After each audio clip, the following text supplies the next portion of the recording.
This is the Taylor Report, CIUT 89.5 FM. You can find us on Facebook /The Taylor Report, facebook.com /The Taylor Report. We're very pleased today. We're going to be speaking to Eva Bartlett, an investigative journalist, quite well known for her reportage on Palestine and most recently the armed struggle in Syria. And Eva has visited the Democratic People's Republic of Korea. Welcome to the show, Eva. Thanks so much, Phil. As I was saying at the top, we all know about your wonderful reporting over the past year, and this has turned out to be a momentous year in the struggle of the Syrian government to defeat terrorists and those who are supporting them. And you've been on the scene, and thank you for past interviews telling us about the situation. We can't resist asking really at the top, what is your impression of the latest victory of the Syrian army? How significant is it in Deir ez-Zor? It's incredibly significant. Deir ez-Zor has been under siege for years. And ironically, when all the corporate media were talking about Aleppo and the military siege that the Syrian army had placed on terrorists of al-Qaeda and their affiliates in eastern areas of Aleppo, the corporate media was making such a big deal about this siege and totally distorting the reality on the ground and totally negating the presence of terrorists. But with regards to Deir ez-Zor, there is very little talk about the suffering of Syrian civilians and the Syrian military that were defending Deir ez-Zor, but besieged. The media totally glossed over it. And I think that although I'm not in North America and I haven't been following the news, their coverage of it, I'm pretty sure they're glossing over this momentous breaking of the siege of Deir ez-Zor. So people can now have access to things that are being denied. Bridges can be rebuilt. Bridges, I might add, that were largely destroyed by the U.S.-led illegal coalition in Syria. Mm-hmm. So it's a momentous victory. It's not finished, but it's another nail in the coffin of Washington and allies' plans to overthrow the government of Syria. Mm-hmm. One speculative question that I would put to you is, do you get the impression that the Americans, the British and their allies are going to back off the desire to hold on to parts of Syria east of the Euphrates? That seems to be kind of a background sound we're hearing from capitals of the West. I can't really speculate, but my feeling is that the backers of this terrorism that has raged in Syria for years, for 7 years, they may not, they are not able to overthrow the government as they had hoped, but I fear that they will continue to inflict more damage and killing of Syrian civilians and soldiers for as long as they can, because they never cared about human rights to begin with. And I do believe because Syria is such a strong in the sense that it has has resisted this imperialist Zionist Gulf project to destroy the nation and to control the nation, but it also continues to support Palestinians. And so I think that the imperialists and their allies want to inflict as much damage as possible on this amazing, brave nation, unfortunately. Unfortunately, yes. This is Eva Bartlett. Well, I mean, obviously, unfortunately, but yeah. By the way, people should go to Twitter, Eva Bartlett Twitter. I've been doing that, and my gosh, there's a lot of information there. And thank goodness with the Internet we can get authentic information. And Eva, now you, of course, have just done something quite remarkable. You've gone to what is called here, North Korea, at a time when there's really quite a frightening or potentially dangerous confrontation going on, once again, from a country and a people who are refusing to accept the dictation from primarily Washington and its allies. And the most horrible things are said about it, about that country. And you've gone there, and if people go to your Twitter account, they can see some footage.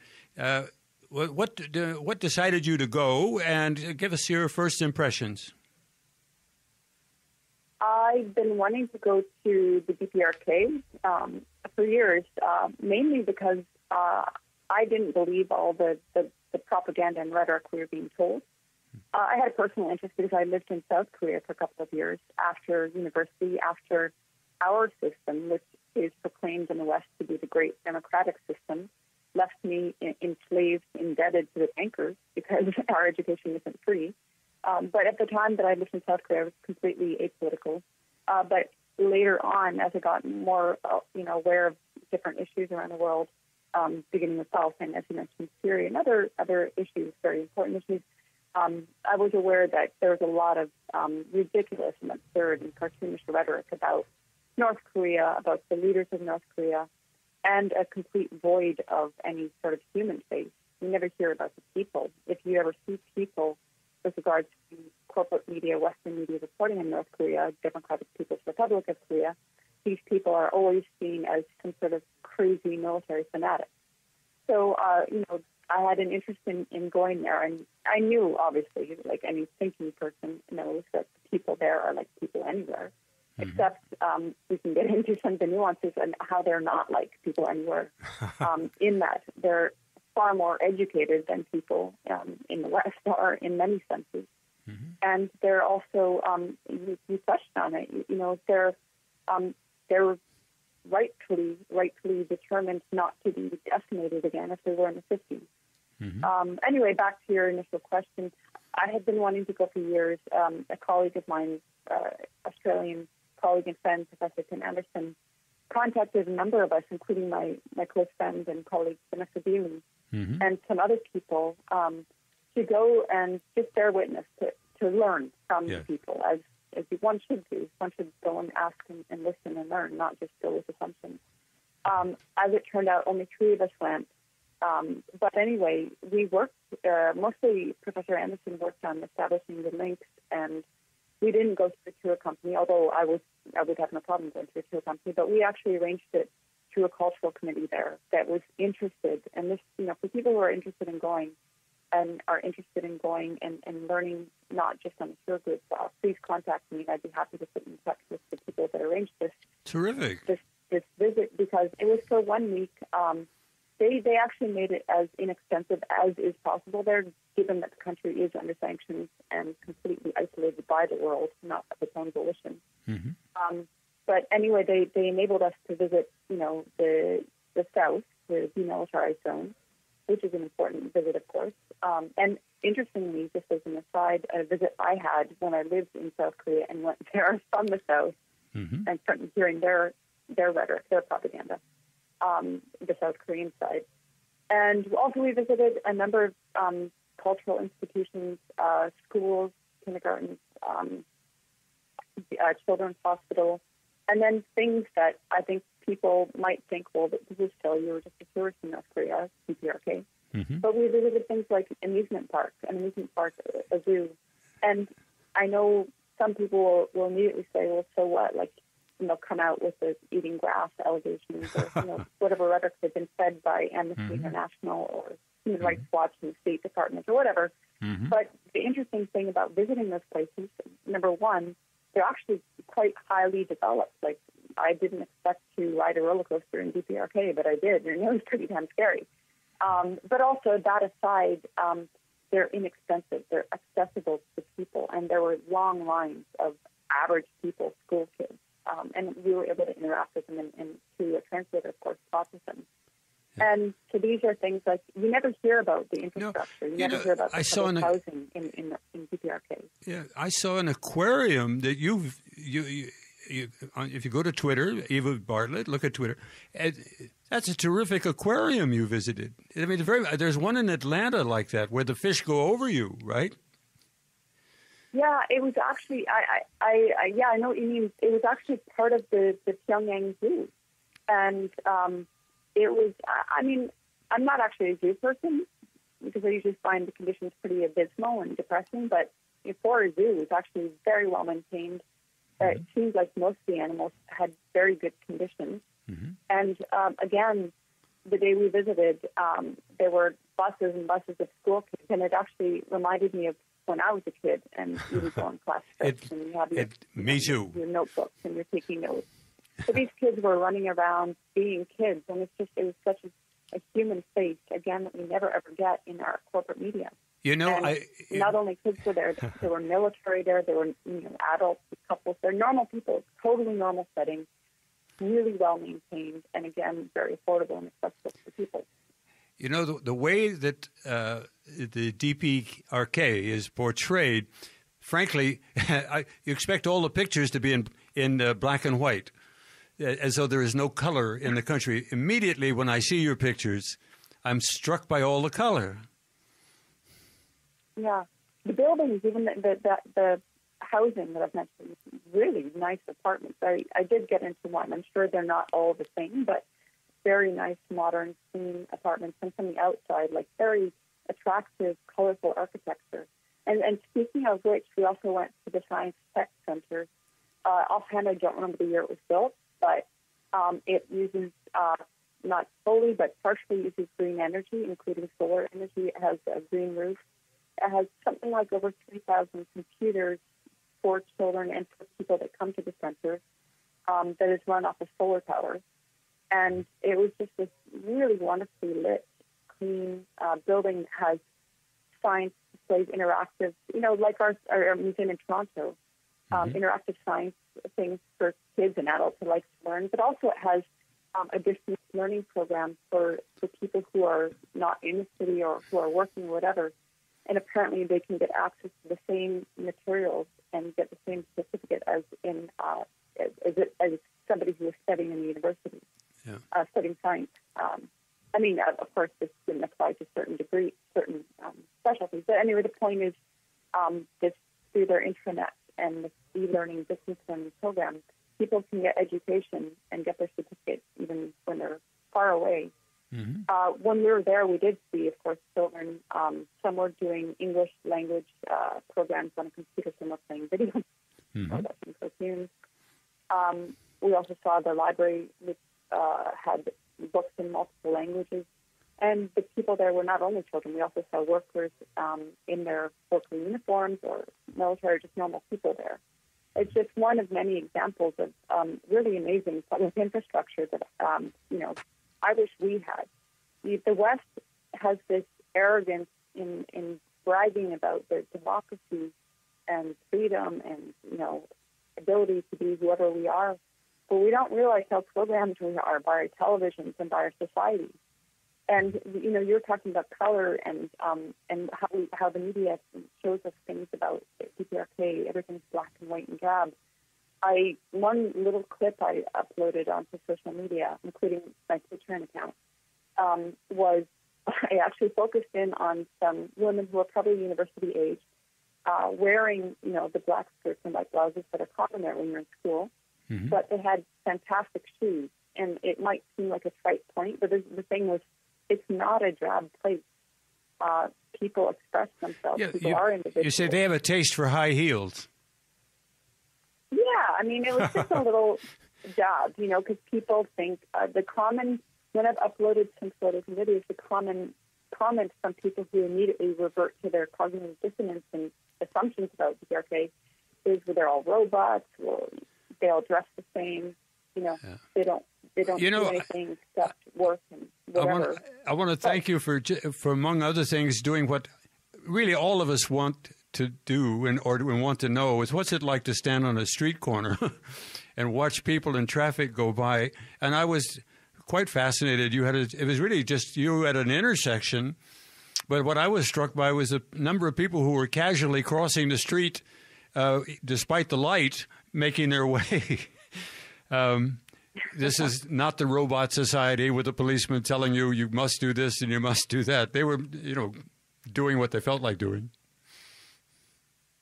Yeah, it is a very, let's see, I don't want to say orderly because that comes off as robotic, but they do respect the laws there, and you don't see a lot of jaywalking, but you certainly don't see any litter. But yeah, they're people, and they have beer, they go to karaoke or whatever, they go to restaurants. That's not to say everybody does it every night in their nightclubs, but this is a society that has, I mean, I know you've had Stephen Gallon, an author who I have, as you know, a lot of admiration on, many times in your show before, so I don't need to repeat what you two have most certainly gotten into great detail about the decimation of Pyongyang and DPRK North Korea in the 50s. But it was destroyed.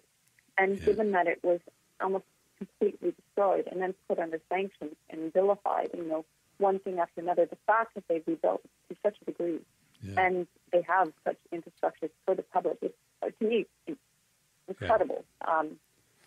Yeah, you posted on your Twitter, and again, by the way, please go to Eva Bartlett Twitter and acquaint yourself with all these things we're talking about. But you actually posted one today, a rather satirical piece by a couple of British, I think they were British gentlemen, but they actually lay out some of the grim history very well.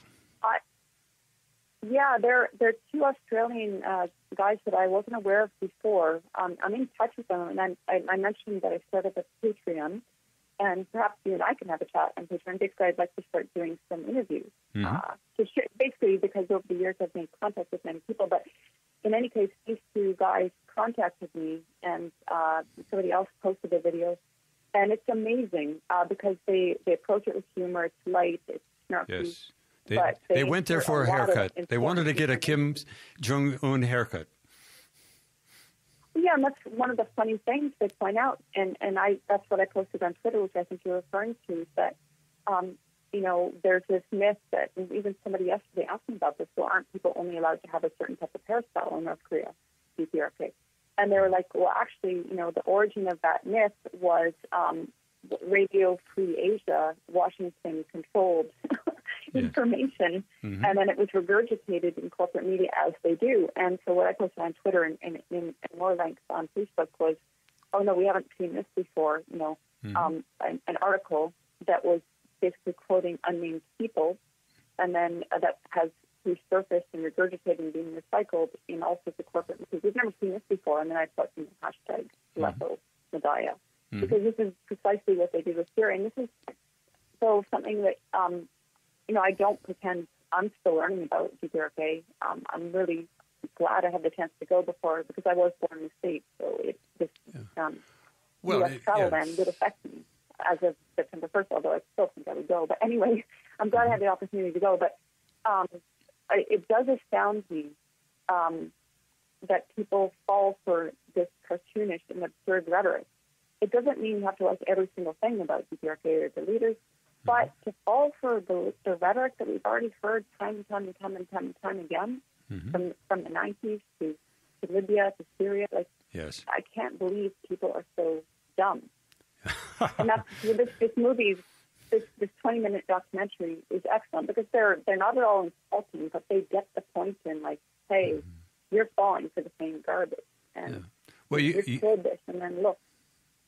And when I was referring to television, and they made the point even better in their documentary about how our society brainwashes us, and isn't it ironic? Like when they go through some trendy area of Australia and asking people, you know, about the Kim Jong-un haircut, and they're, oh yeah, who would ever get a haircut like that? Who would ever do the same thing as everybody else? And everybody they're interviewing has the same kind of like trendy, whatever you want to call it, long-haired, which is fine, but we all fall for it in different ways. And again, you know, when I've been posting, all I've been saying is, look, I'm still uploading photos and videos. I don't have all the answers, but I'm giving you a glimpse of what I've seen, and then maybe you can do some research. And most people are quite grateful for, you know, alternative information or information from on the ground. Some people say, well, where are all the cars? Where are all the people? There's no people there. I'm like, no, I'm still posting. There actually are people. That's why I posted that video you referred to. There are people, but you know what? They also work, and they play volleyball. They have an incredible play. And they play volleyball. And they react like other volleyball players when they score a point, and they and they play and their tennis. You actually showed them playing tennis, and I liked your ironical. What are they doing playing tennis? As you know, this is. It messes up the entire narrative of the West. You have to rip up the script if they're going to be playing tennis. It doesn't, you know, goes against character. Well, people are so adamant about their Western understood narratives. They say, well, this is just staged. They just trot these people out to perform for you. So that's why when I looked out the window and saw them playing volleyball, I was like, all right, nobody's watching. I am. I'm going to film this. But I think the little photographs are the ones that work. Those choices, you made a lot of, I would call them artful choices. You said to yourself, now people need to see this. Yeah, because somebody, when I first started posting, said, well, we've seen all these photos. Every tourist who goes to DPRK or North Korea posts these photos. And I just said, please be patient. One thing I haven't yet posted was a meeting we had with two academics from, let me just get I had it on notes, so I wanted to just cite them.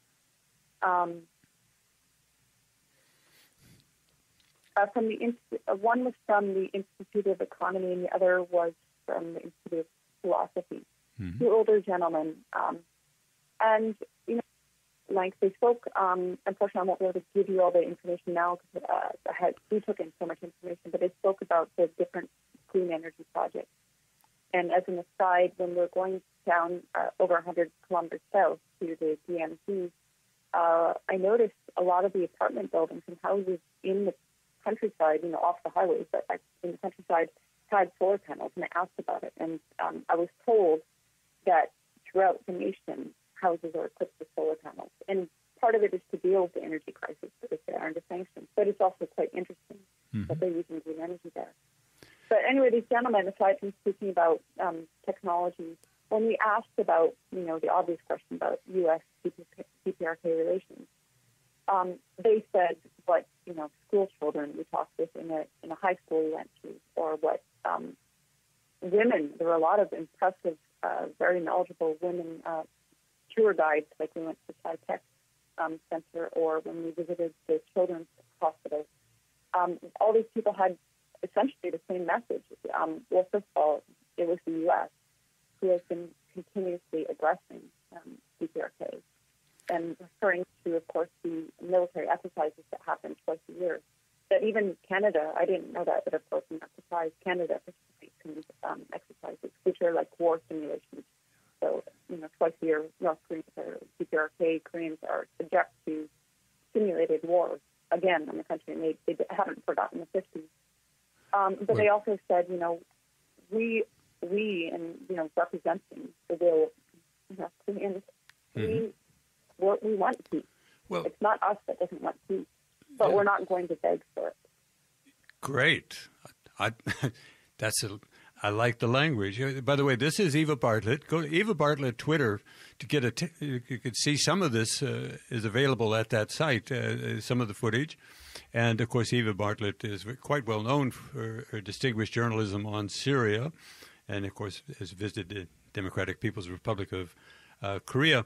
Eva, one of the questions that I think it was a student or someone you spoke to there said to, why aren't there sanctions on the U.S.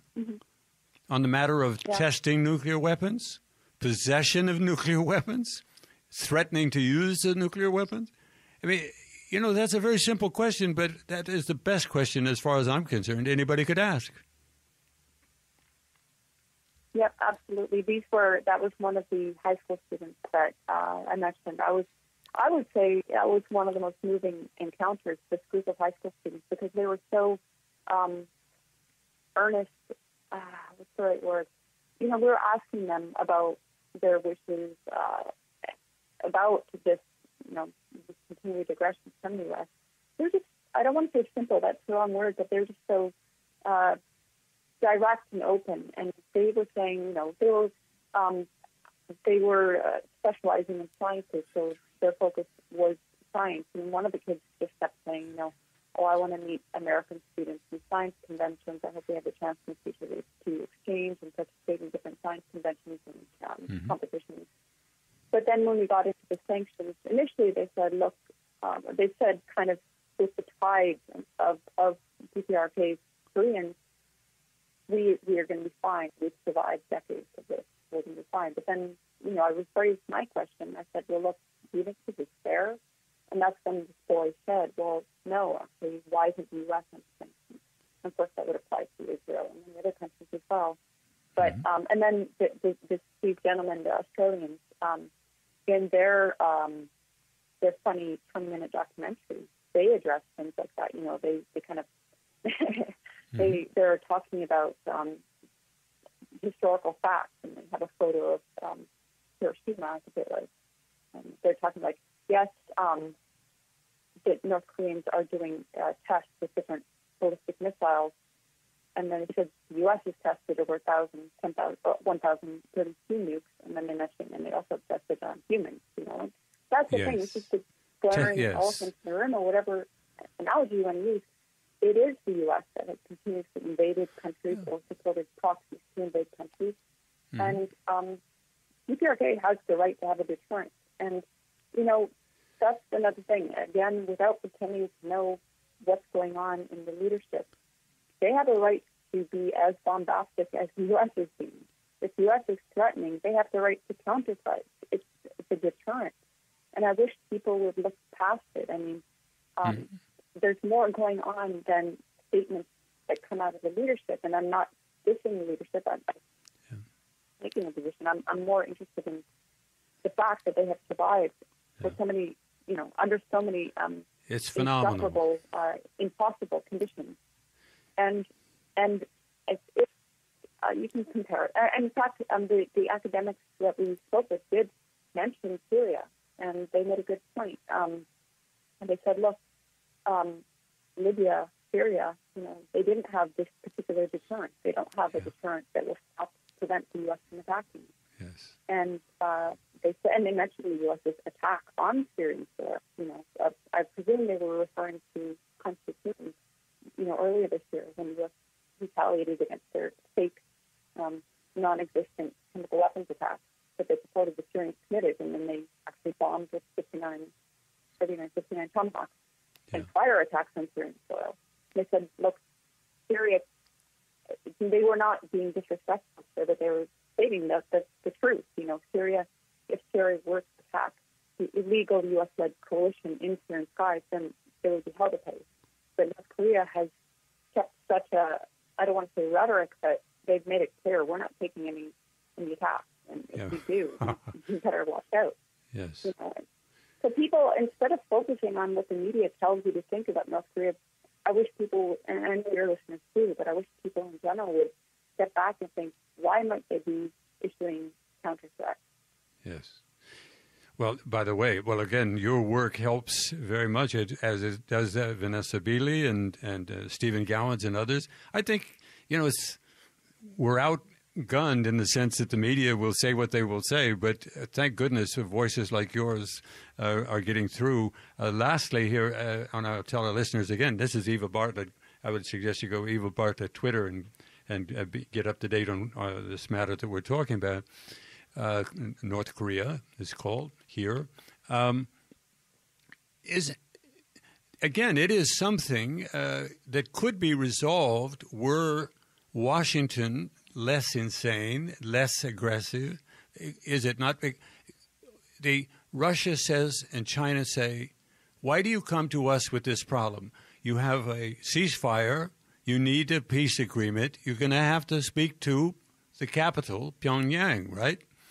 But this is Washington wants to pretend the problem is elsewhere. You know, and I wasn't aware until I went to the DPRK because I went there knowing the basics, but not a whole lot, and with my mind open to hearing what they had to say. And I didn't even know that in the 2000s, I think it was 2000 and maybe 2007, there were peace talks, peace meetings between the South and the North, and there's a great will for reunification. Mm-hmm. And, you know, and if there's reunification, that means the end of, if the U.S. left the Korean, so that means the end of conflict. And I don't know at the time the reasons that these peace plans fell through, but I suspect strongly it had to do with U.S. interference. I do remember when I lived in the South, again, I mentioned earlier, I wasn't very political then, but I do remember that there were periodic demonstrations against the presence of the U.S. military bases in South Korea. Mm-hmm. And, you know, a lot of people, when we had meetings with people in DPRK, they were always talking about reunification. And I know how some people who have been overwhelmed by Western rhetoric about DPRK, they might say, well, reunification just means DPRK controlling all of the peninsula. And I asked our guide, Ms. Kim, I said, how would that work? And the basic concept, and I hope I don't botch this, but it was just that there would still be a socialist system in the north, and there would still be this open capitalist whatever system in the south, but there'd be mutual agreement. And there would not be a U.S. presence in the peninsula. Yes. And the other thing was that going to the DMZ, of course, on either side, you're going to get a different story. And I do remember when I went in my South Korea years, back in the early 2000s, the mid-2000s, their version of it was, of course, the Western version, don't even look towards the border or the North Koreans are going to shoot you. We didn't actually get that indoctrination. We got a lot of history about how the North defended itself. And, we went into the meeting room where there's, you can go on either side, and where they signed, they had talks, and we went to where they had the armistice was signed. But the point was that there was an armistice signed, and my understanding is that the U.S. was instrumental in that not becoming a full-fledged peace treaty. Mm-hmm. And that's something that, there would be no need for any sort of, there would be no need for such an investment in military deterrence if there could be a peace treaty. Of course. I mean, just logically, just as we say logically, why would the Syrian army use chemical weapons on people when it didn't? Yeah. Why would North Korea want to send missiles haphazardly into the world? It wouldn't want to. It actually, most likely, they just want